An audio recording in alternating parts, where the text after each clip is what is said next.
हमीदन। वालेकुम अस्सलाम। गाड़ी से सामान निकालो और देखना मेरा बैग भी गाड़ी के अंदर है। और हाँ, वो कुछ खाने को दे दो, बहुत शदीद भूख लग रही है। मामी के कमरे में लेकर आना सामान। हाँ जी बेगम साहब। परी, अभी कुछ देर पहले मैंने आपसे खाने का पूछा था तो आपने मना कर दिया, और अब? भूख का कोई वक्त मुअय्यन थोड़ी होता है ना। और वैसे भी हर जगह हर एक के साथ बैठकर खाया भी नहीं जाता। Excuse me.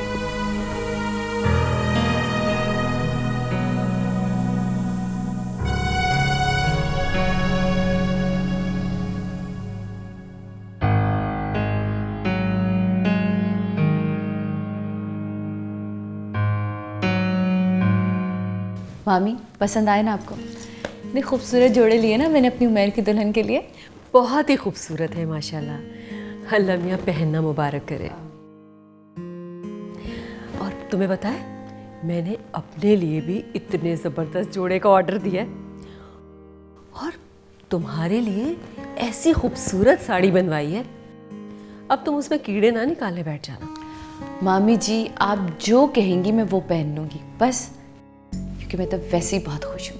आखिर मेरे बेटे की शादी जो है, खूब झूमूंगी, नाचूंगी, गाऊंगी, आप देखिएगा। हाँ भाई, खूब नाचो गाओ, तुम्हें किसने मना किया है? आखिर तुम्हारी पहली खुशी है। और मैं भी खूब नाचूंगी गाऊंगी। नानो, आप भी डांस करेंगी? हाँ क्यों नहीं, मैं क्यों नहीं नाच सकती? यानी खूब हल्ला गुल्ला होगा, यानी मुकाबला होगा, है ना? हाँ बिल्कुल मुकाबला होगा, और तुम देख लेना, मैं ही जीतूंगी। नहीं, ये नहीं हो सकता। आखिर मुकाबला होगा और हम जीतेंगे।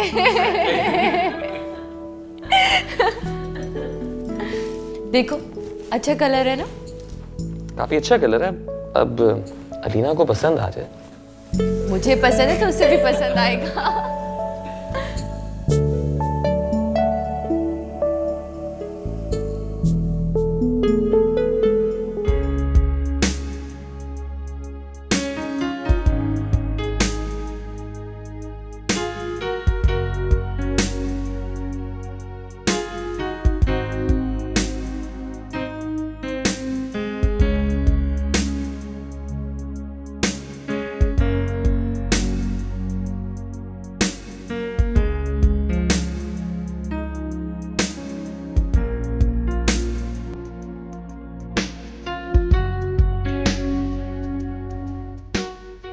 कि तुमने तो मंगनी के फंक्शन को ऐसा बना दिया कि जैसे शादी का फंक्शन हो। बहुत सजावट की है। सैनी क्या बताऊं, ये तो अलीना के ससुराल वालों की ख्वाहिश थी। बहुत अच्छा घराना मिल गया है अलीना को, माशाल्लाह। और मैं तुम्हें उसके ससुराल वालों से मिलाऊं। अच्छा चलो। सैनी, ये है आलिया बेगम, अलीना की नानी सास। बहुत खुशी हुई आपसे मिलके। और ये है ज़ेब, अलीना की सास, उमर की मदर। अल्लाह, माशाल्लाह माशाल्लाह। अल्लाह, आप तो बिल्कुल सास नहीं लगती। अब माशाल्लाह इतनी खूबसूरत है। मुझे अपनी खूबसूरती का राज तो बताएं। कुछ खास नहीं जी, खुश रहो और खुश रहने दो। आए खाए, मैं क्या करूं? मैं इतनी मोटी हूं ना कि मेरा मियाँ बिल्कुल भी मुझे खुश नहीं रहने देता है। ही ऐसा बहुत बदतमीज भी है। नहीं जी, वो अब अरे ये मेरी बेटी है। इधर आओ इधर आओ इधर आओ। ये देखिए, ये ज़ेब आंटी है। कितनी खूबसूरत है ना।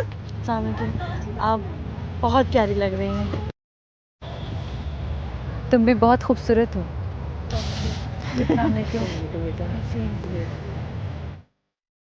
आप अलीना को बुलवा लें तो मंगनी की रस्म अदा करते हैं। ठीक है, हम अलीना चलिए। हाँ जी।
सीमा बात सुनो, देखो तकल्लुफ नहीं करना। तो सुनो, वो स्टेज पे जो मारिया के साथ लड़का बैठा हुआ था वो कौन था? वो ज़ेब का बड़ा बेटा है, अली। अरे दोनों कितने अच्छे लग रहे थे ना, मारिया और अली, बहुत खूबसूरत लग रहे थे।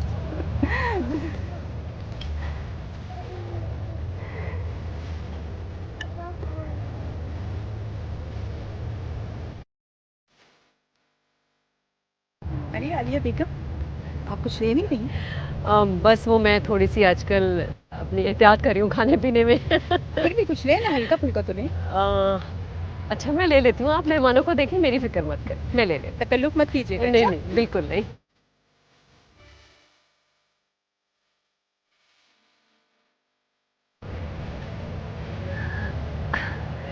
वो बेगम से आपने अपने बड़े बेटे की अभी तक शादी का नहीं सोचा?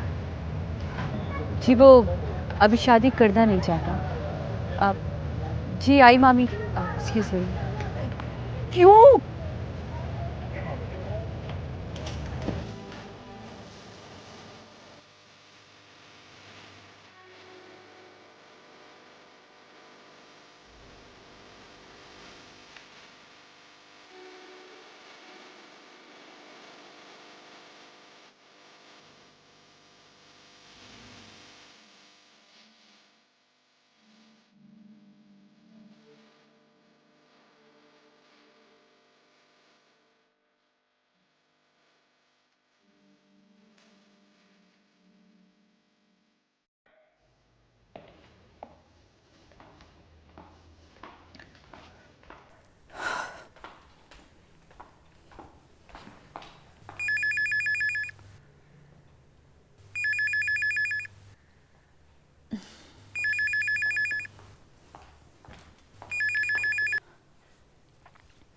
हेलो। अस्सलामुअलैकुम।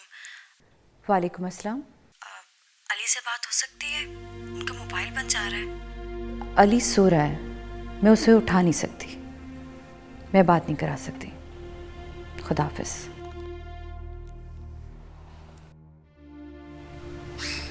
पीछे ही पड़ गई ये लड़की उसके।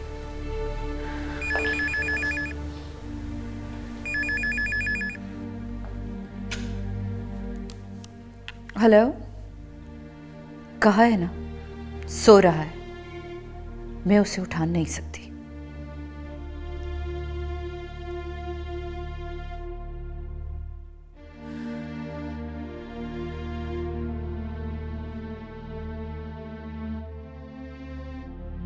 मैंने ऐसा क्यों किया? क्या मैं मारिया से हसद करने लगी हूं?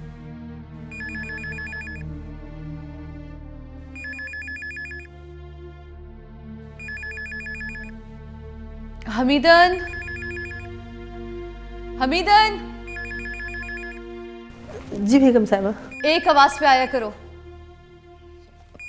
फोन देखो, उमैर या अली का हो तो उन्हें दे दो जाके। जी हेलो। जी अभी अभी बात कराती हूँ।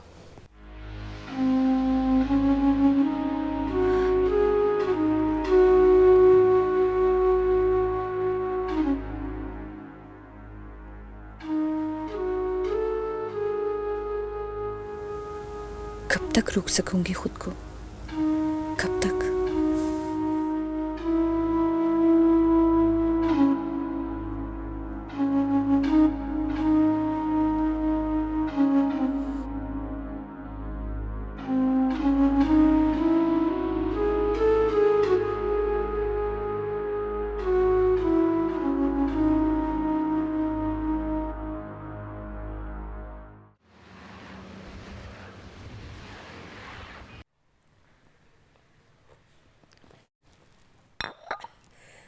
हमीदन।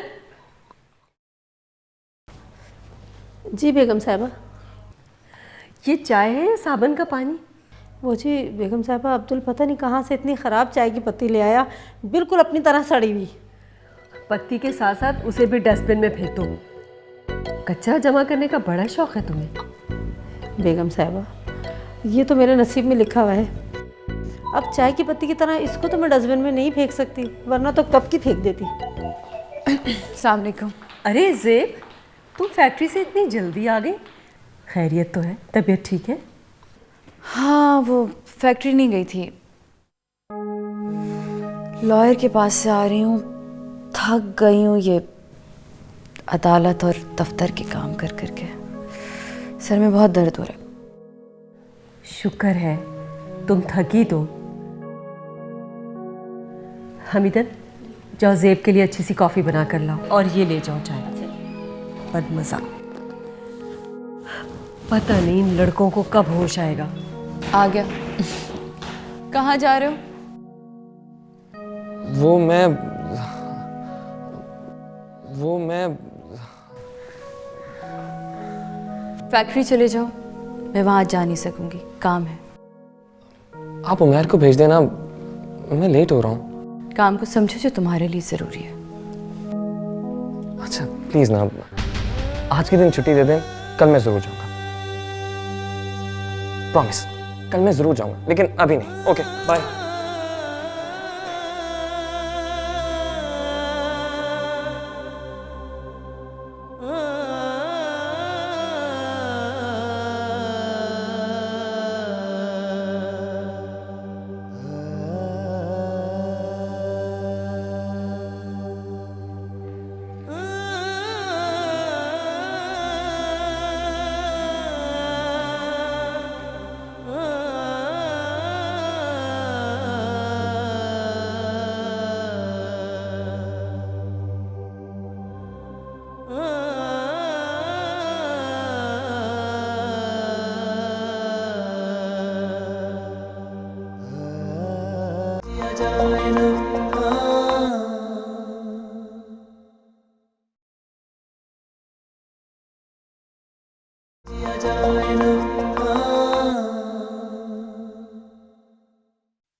बेटा, कहाँ की तैयारी है? कहाँ जा रही हो?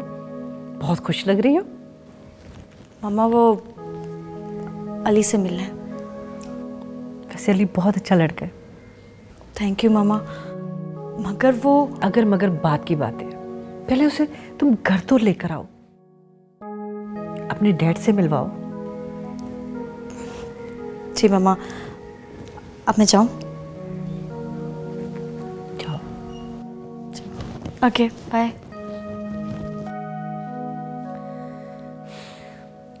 ज़ेब, मेरी बेटी की सास बहुत अच्छी रहेगी ना?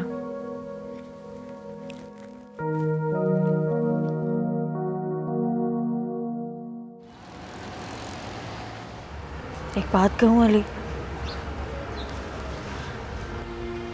तो मेरा यकीन करो, आंटी का रवैया हमेशा मेरे साथ अजीब सा रहा है। ऐसे लग रहा है कि मेरा फ़ोन करना भी उन्हें बुरा लगा है। गलत फहमी है तुम्हारी। मेरी परी जितनी खूबसूरत है उतनी बाअखलाक भी है। पता नहीं, पर वो जब भी मुझसे मिली हैं, उनका रवैया इंतहाई सख्त था। बहू अभी बनी नहीं और सास की बुराइयां शुरू कर दी। अल्लाह जाने आगे क्या हश्र होगा। जी नहीं, मैं बिल्कुल ऐसी नहीं हूँ और आपको परेशान होने की ज़रूरत भी नहीं है। और हाँ, आज हम लोग अकेले पहली दफ़ा मिले और आपने अपनी मामा की बहू भी मुझे बना लिया। बहुत कुछ फहमी है आपको। कुछ फहमी नहीं है, यकीन।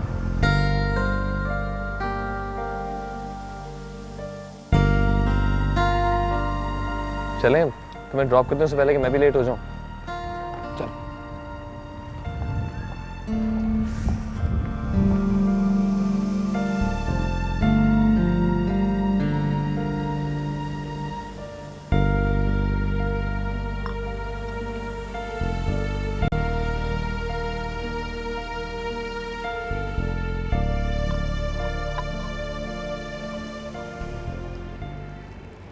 क्या बात है ज़ेब, तुम कुछ परेशान लग रही हो। हाँ, वो अली सुबह से गया हुआ है, घर नहीं लौटा अब तक। आ जाएगा, रोज़ का ही तो मामूल है इन दोनों का। इसमें परेशानी वाली कौन सी बात है? आज वो मारिया से मिलने गया है। शुक्र है खुदा का कि तुम्हें भी फिक्र हुई कि अली किसी लड़की से मिलने गया है।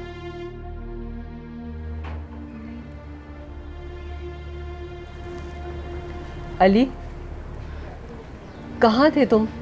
ज़ेब इतनी परेशान हो रही थी। वो मैं देखो अली, गलत सिमत उठे हुए कदम मंजिल से दूर कर देते हैं, इसलिए हमेशा कदम उठाने से पहले मंजिल का तयन कर लेना चाहिए। बैठो, चाय पियो। नहीं, मैं कमरे में ही चाय पीऊंगा।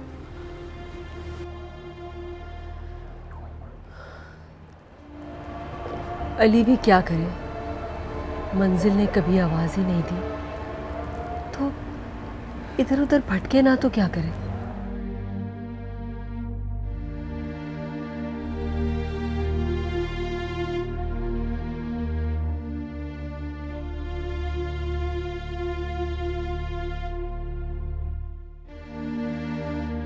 तुम ठीक कहते तुम यार।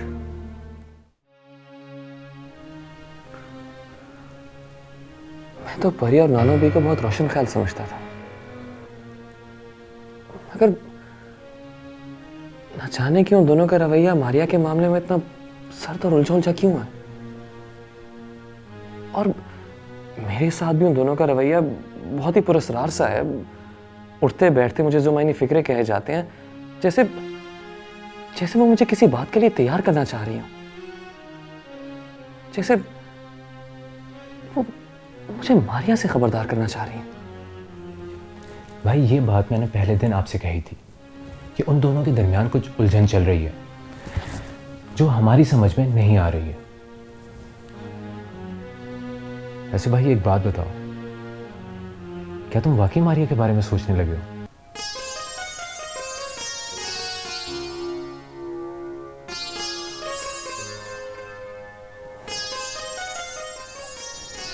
हाँ, मारिया अच्छी लड़की है, बहुत पुरखुलूस है,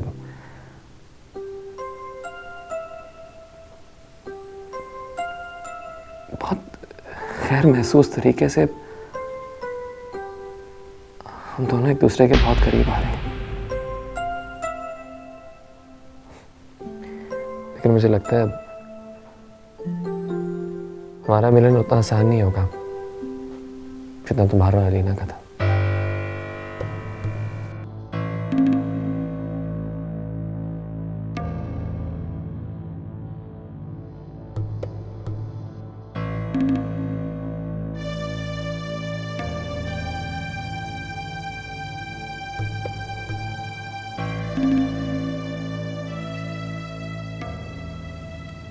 या मेरे खुदा, ये क्या हो रहा है?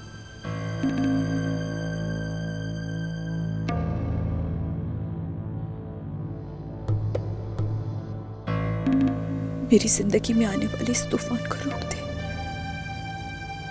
ये मैं नहीं सह सकूंगी। नहीं।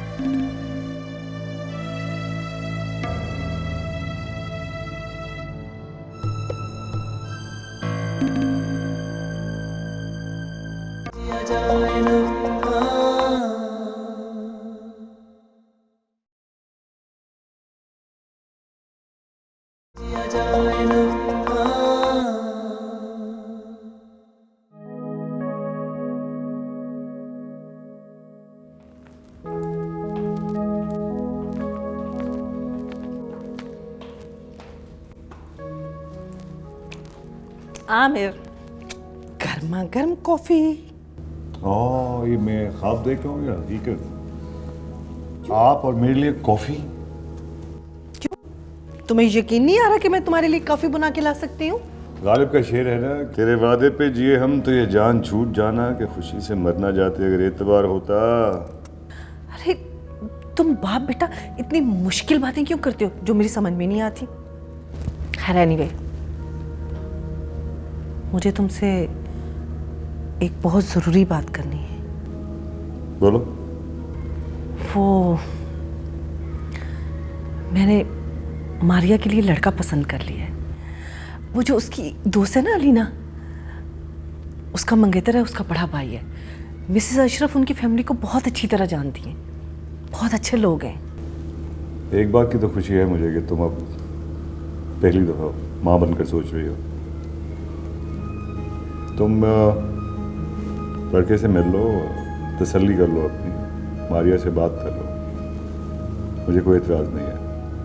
अब मिसेस अशरफ से पता चल जाए तो फिर मैं इंशाल्लाह उनके घर भी जाऊंगी। एक बात और करनी थी,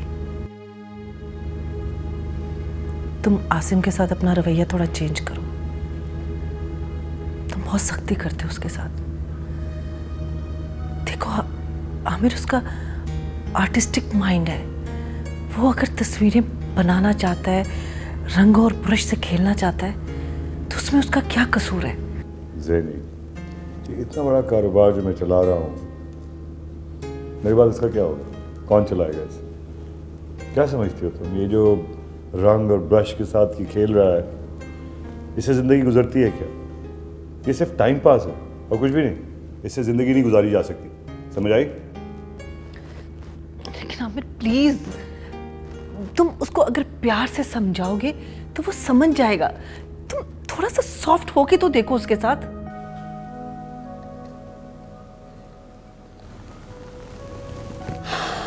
चलो देखते हैं। चलो इसी बात पे आज मुझे बाहर खाना खिलाओ। नहीं, तुम इस बात पे डाइट करना शुरू करो प्लीज। अपनी सेहत का ख्याल रखो यार। यार तुम तो इतने कंजूस होते जा रहे हो ना कि खाना भी नहीं तुम मुझे बाहर खिला सकते।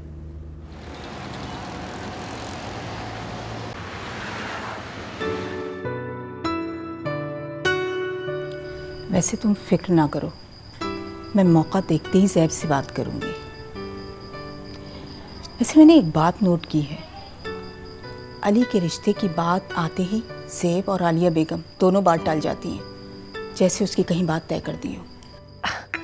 तुम फिर भी टटोल के तो देखो, जिस तरह मारिया और अली एक दूसरे के करीब आ रहे हैं ना, मुझे तो नहीं लगता कि अली की कहीं बात तय हुई है। बहरहाल तुम फिर भी कोशिश करो, देखो कितना अच्छा लगेगा ना, दोनों ब्याह होकर एक ही घर में जाएंगी। हाँ ये तो है।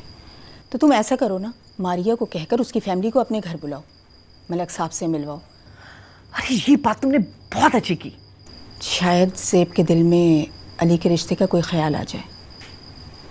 वैसे ज़ेब एक आम औरतों से अलहदा मिजाज की औरत लगी मुझे, जैसे उसके सीने में कोई तूफान छुपा हो, उसके ज़ाहिरी रूप के पीछे भी एक रूप हो। खैर बेचारी मेहनत भी तो बहुत करती है, हमारी तुम्हारी तरह कपड़ों और मेकअप पे पैसे ज़ाया नहीं करती। अच्छा अब ज़्यादा तारीफें भी नहीं करो उसकी।